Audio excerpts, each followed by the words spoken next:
Yeah, look, I think in general the public want a system that they can rely on, and that it's going to be like, okay, if we're talking about CBD for instance, so they want to know that it's a quality product, it's an affordable product, and that I guess that it's with their best intentions involved.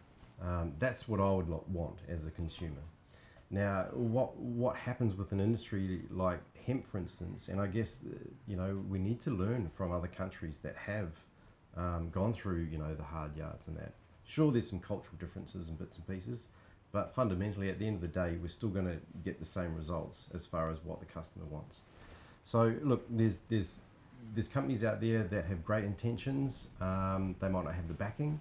Then there's a lot of companies out there that are basically just jumping on the bandwagon to go, great, this is fantastic, this is a great way to make money, let's just blurt anything out there, and the customer will read it and go, oh yeah, well, I assume this is fine.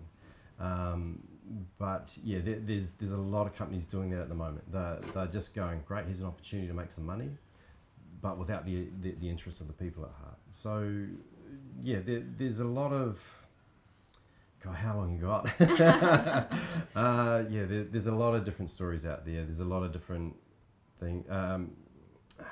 Look, it does need to be regulated. At the end of the day, that type of industry does need to be regulated. It has to have a regulation, otherwise you're getting lots of cowboys out there. I also think with the industry is the fact that there are people who are just grassroots getting in there doing it, and I think actually they're the perfect people to be doing that, and that there's an opportunity to actually start doing business differently. And that's what excites me actually about hemp, is the fact that we've got grassroots people who are actually chipping away and creating these amazing products, but it doesn't always need to be business done the way that we've been traditionally doing it. I think we can create a lot of circular economy, and I think we can also create a lot of sustainability within hemp brands. And I also feel that it shouldn't just be the big business who actually come in and make the money. I actually think it needs to be the mums and dads, the people who are passionate about the industry, coming in and driving that through, threading that through the brands that are out there currently. And I feel like that would actually create the best type of, I think there needs to be definitely quality control, and I definitely think there needs to be investment in infrastructure. And I feel like policies, procedures, all of those things are quite heavy in the hemp industry, where actually it doesn't really need to be that way.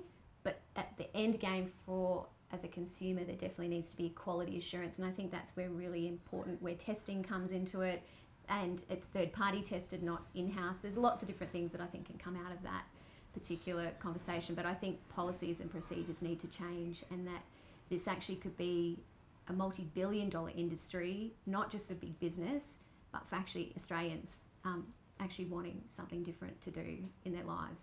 Because the amount of people that come to us that go, we want a purpose brand, we want something that gives us purpose that we feel passionate about, it's huge. And we would love to be able to create those opportunities for people moving forward, 100%.